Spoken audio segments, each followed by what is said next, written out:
Meus equilibrados, quando um pastor, uma liderança, uma referência religiosa, ela cai, ou seja, no linguajar do cristão caiu pecou de forma escandalosa. Ela precisa ser exposta, como a gente tem visto aí nas redes sociais. Isso é um assunto muito sério. Vem comigo e bora trocar uma ideia sobre esse assunto. Fala, meus equilibrados, tudo bem com vocês? Espero que sim. Já deixa o like, nos ajuda demais. Comenta aqui o que você acha disso e depois você compartilha com o máximo de pessoas que você puder, tá joia? A primeira coisa que eu quero falar com vocês aqui é o seguinte: eu não vou dar nome pra ninguém, eu não vou ficar expondo o nome de fulano, de ciclano, de beltrano, porque realmente isso não é do meu interesse. A gente pode falar do assunto sem ficar usando clickbait dos caras que já são, digamos assim, chutando cachorro morto. Já viu essa expressão? E isso é um dos pontos principais que eu acho importante a gente tratar aqui. Bem, o pecado, ele tem que ser apontado. Como protestantes, nós precisamos protestar. E infelizmente, em alguns momentos a gente não protesta como outrora, não é verdade? A gente já foi mais protestante do que ultimamente, isso é bem verdade. Mas a gente pensa numa figura religiosa, num líder, numa referência, num homem de Deus, numa mulher de Deus que nos ensina a Bíblia, que tá aí e tal, e ele cai. Qual que deve ser o comportamento da igreja e qual deve ser o comportamento nas redes sociais sobre isso? Bem, eu vou dar a minha opinião e se você não concorda, tudo bem, siga lá a pelota, né? Segue o jogo e tá ótimo. Vamos trocar uma ideia, porque fatalmente nos comentários eu aprendo e também nesse vídeo você é edificado e a igreja avança com isso tudo. Meus irmãos, acobertar pecado é uma coisa que não pode acontecer. Então esse é um princípio que vai balizar a nossa conversa daqui pra frente. Botar para debaixo dos panos o pecado não pode acontecer. Aqui no nosso canal, nós temos muitos irmãos católicos que me seguem. Pastor Léo, eu gosto de você, acho o seu estilo bíblico edificante, eu aprendo muito e tal. Amém. Então, eu não quero aqui em momento algum ofender nenhum católico, tá certo? Porém, gente, é bem verdade que durante muitos anos a Igreja Católica não soube lidar com esse tipo de assunto e acobertava. Não é verdade? Tanto é que hoje existe um tipo de pecado e crime, porque nem todo pecado é crime na nossa legislação, né?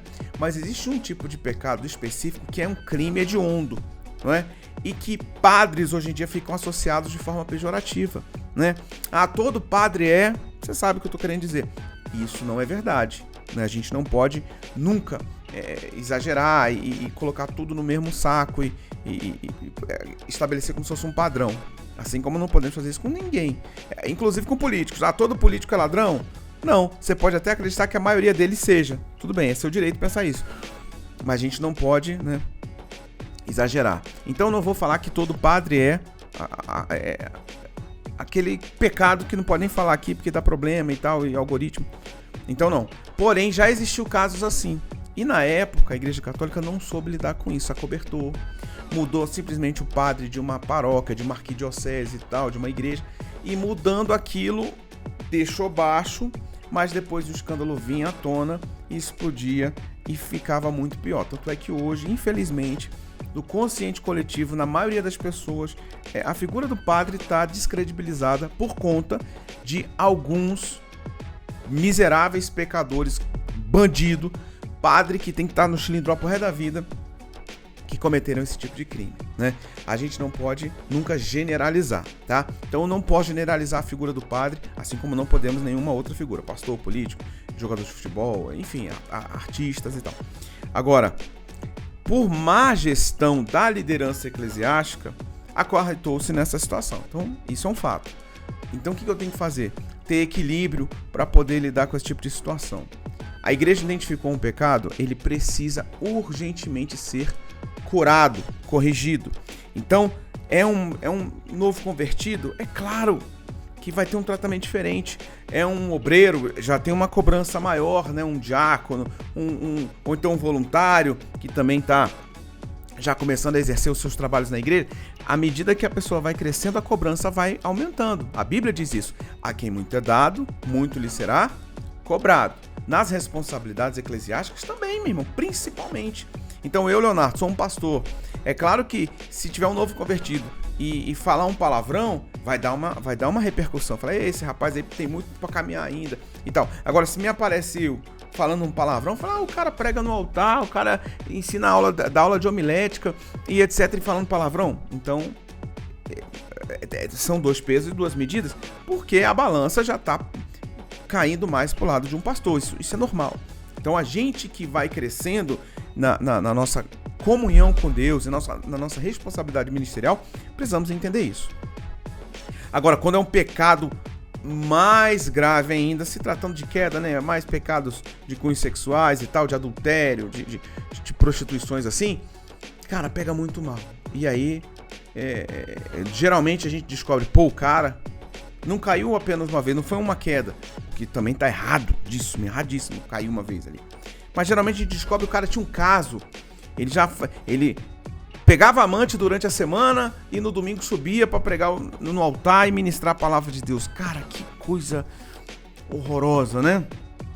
Agora, qual é o nível de necessidade de expor isso nas redes sociais? Esse é o meu questionamento. Não é passar pano nem acobertar. É remover o pastor da sua liderança, é tirá-lo das suas atribuições eclesiásticas, é entender o que está acontecendo, né? E é por isso que algumas igrejas isso é muito difícil, porque às vezes a igreja tem dono.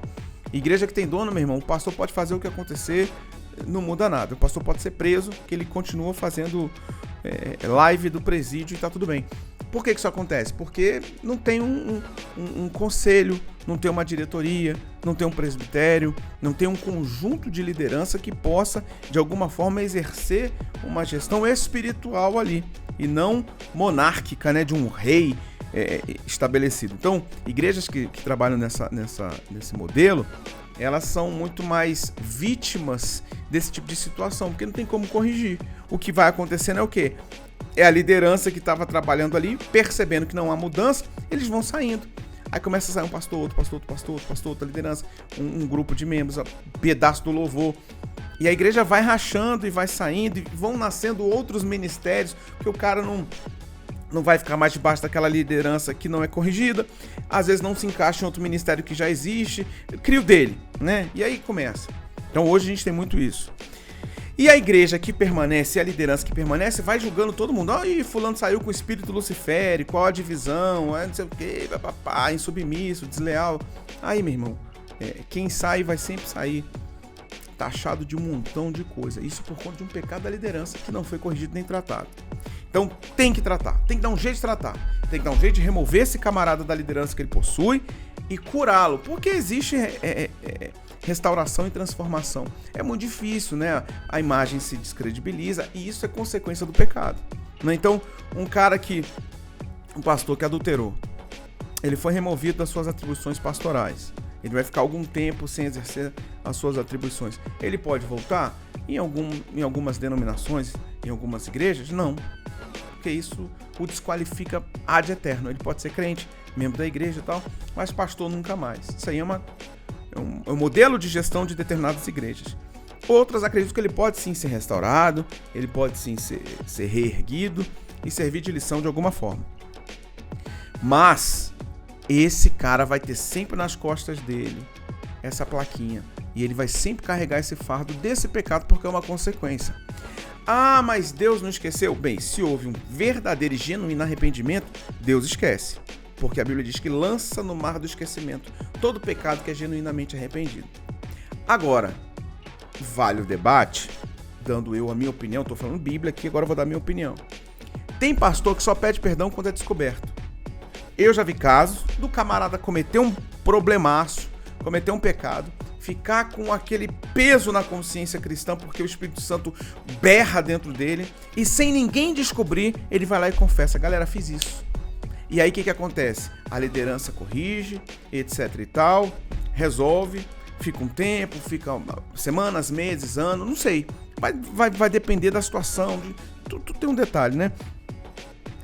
E ele volta cheio da unção, volta arrependido, volta transformado e tal.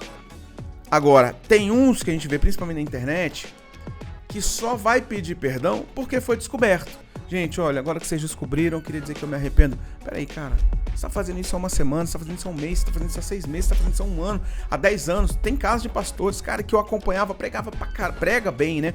E eu gostava muito de ouvir, que palavra boa. Aí descobre, não, ele teve um caso durante 8 anos. Aí a igreja descobre. Aí, gente, eu queria pedir perdão. Ah, não. Aí é complicado.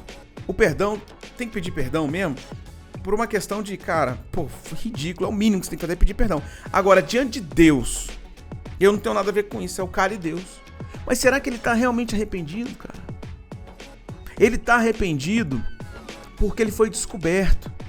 Ele não tá arrependido porque ele pecou. Percebe que tem diferença? É muito diferente, é muito discrepante. Quando, aí que vem as coisas que me incomodam. Isso, eu tenho isso, ó, esse ano.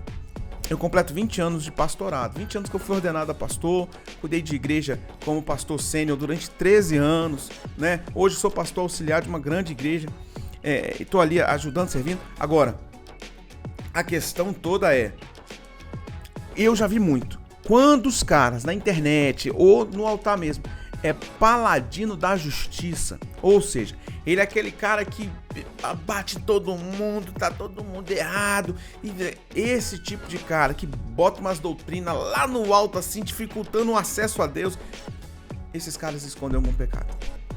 Quem é paladino da justiça? Então, essa moçada na internet que bate demais, que faz um montão de coisa, bicho, não vou dizer todos porque eu vou estar julgando, mas não me surpreende em nada quando eu vejo casos como a gente vê esses dias. Um cara que batia em todo mundo, tava todo mundo errado. Eu sou contra o movimento pentecostal, eu sou contra o movimento neopentecostal, o cara é contra tudo, é só ele tem a verdade. Aí me aparece uma dessa. Então, muito cuidado. Muito cuidado com paladinos da justiça, com verdades absolutas e o único caminho. Isso é uma coisa que você tem que aprender e nunca mais esquecer. Aí a gente vê hoje cheio de thumbnail com foto de pastor que caiu e os caras fazendo clickbait querendo view. Então, tá expondo pra abençoar a noiva? Tá expondo pra corrigir? Tá expondo pra trazer clareza? Ou só porque quer view e monetização dos seus views e likes? Cara, tá muito feio isso. Tá muito feio isso. Então aqui no meu canal, que a gente chama Fé Equilibrada, a gente aponta o pecado. Mas não vai fazer bait com esse tipo de coisa, não. Chutar cachorro morto, que seja curado, que seja tratado. Agora, paladino da justiça, uma hora vai cair. Essa galera, uma hora cai. E começou já os atabalhoados aí, mostrando para o que veio. Então, muito cuidado com os canais que você assiste, que critica tudo, tá? Que fica batendo em igreja, que fica batendo em evento da igreja, que fica batendo em pregador, que fica batendo em não sei o quê. Os caras só batem. Não tem nada de bom pra falar da outra igreja, não tem nada de bom pra falar da denominação. É só bater, é só bater. Então você que fica assistindo esses conteúdos, você vai ser literalmente contaminado. Você vai ficar naquele, a igreja perdeu, o mundo tá acabando, Jesus falhou, o Espírito Santo realmente não consegue atuar mais nos dias de hoje, todas as igrejas estão prostituídas e o evangelho acabou. Calma aí, meu irmão. Tem muita gente aceitando Jesus. Tem muita igreja crescendo, expandindo, ganhando almas, ensinando o evangelho. Olha, eu não sei se você só vive assistindo no celular, na sua televisão, você fica no YouTube, mas vai numa igreja boa, vai numa igreja séria, vai ver os batismos, vai ver. Cara, quantos testemunhos eu vi ano passado de gente dizendo assim, eu comecei o ano assim, ó, e botava uma foto encaixaçado, e terminou o ano na igreja, cultuando a Deus, no culto da virada. Você fala, cara, 2024 foi um ano de muita salvação. Muita gente aceitou Jesus em 2024. Muita gente se converteu em 2024. A igreja cresceu, a igreja avançou. Tem problemas? Claro que tem, gente. Esses problemas a gente vai conversar. Agora, cuidado com a galera que só senta o sarrafo. Cuidado com esses canais que falam, eu estou te ensinando teologia, viu? E tá batendo em todo mundo. Não tem um ponto bom a igreja. Só a igreja dele. Tem um ponto legal. Tem um ponto bacana. Não tem nada de bom acontecendo. Parece que o diabo é o dono do mundo, né? E não é assim, o mundo jaz maligno. Não é isso, não. É o diabo é o governante de todos os pastores. É o diabo que manipula todas as igrejas. Então, uma hora cai, meu irmão. Uma hora cai. Porque quem ama Jesus mesmo, aponta o pecado, prega, é João Batista, fala, mas não fica expondo a noiva gratuitamente por clickbait e view. Isso é uma palhaçada esses caras. Então, realmente, não me surpreende quando um desses cai. E não vai me surpreender durante o ano de 2025, outros vão cair. E porque, estou profetizando. Não. Mas se tem uma vida de hipocrisia, a Bíblia diz: não há nada oculto que não seja revelado. Aí esses caras que usavam a internet para bater em toda a igreja, agora tá sofrendo o mal que fez. Por quê? Porque bateu tanto na igreja, agora tá apanhando na mesma proporção. E não é vingança, é porque tá em pecado. Gosto disso? Não. Prefiro que não aconteça? Prefiro. Gostaria que não fosse divulgado na internet? Gostaria. Porque numa situação dessa, enquanto tem um montão de youtubers dizendo que é teólogo e líder, etc., ganhando view em cima da queda do cara, tem muita gente desviando também. Não, quer saber? Não vou nem pra igreja. Pô, se esse bicho que é pastor tava traindo a esposa, eu, que sou um mero mortal, não vou conseguir ser. Aí, no mínimo, já foi pra pornografia. Percebe? É uma parada cabulosa. E tem muita gente de relevância e de influência que usa isso para ganhar visualização e não mede as consequências e vem com o papinho: não, nós temos que expor. Tem que expor como está expondo? Eu acho que não. De verdade, acho que não. Acho que tem que apontar o erro, acho que a liderança tem que ser incisiva, tem que ir lá brigar, não pode passar pano, não pode acobertar. Agora ficar usando esse espaço aqui tão importante para sentar o sarrafo num pecado, expondo pelo like, pelo view, por um inscrito a mais no seu canal, aí tá todo mundo errado. Oremos pela igreja. Se você conhecer um pastor que está em pecado, vá no conselho dessa igreja, vá na liderança e avise. Antes de ficar gravando vídeo, vá na igreja. Vá na igreja, que a grande vítima disso é a igreja, é a congregação. Imagina as ovelhas desse pastor, né? Então tá vivendo um ambiente quebrado espiritualmente, sem autoridade, sem legalidade. Quantas brechas estão acontecendo num ambiente desse, onde o pastor está literalmente em pecado. Não é que o pastor tem que ser perfeito, não, porque falha. Mas vivendo em pecado, não pode. Então vá lá na igreja, tá? Fica usando a internet para isso não. E não fique dando audiência para esses youtubers que só ficam falando mal da igreja, dos pregadores, de tudo que a igreja faz. Tudo tá errado. Essa moçada tá crescendo com uma base de pessoas envenenadas. Não seja você também um envenenado. Chegamos até aqui. Obrigado pelo carinho dessa audiência. Deixa seu like, comenta aqui o que você acha disso. Eu quero ouvir sua opinião. Concorda comigo? Me ajuda concordando aqui. Não concorda? Coloca. O que você diverge? Tá tudo bem. Vamos trocar ideia com sempre carinho e respeito, tá bom? Bem, eu vou ficando por aqui, mas tem muitos outros vídeos pra você assistir. Um beijo no seu coração. Forte abraço. Tchau, tchau.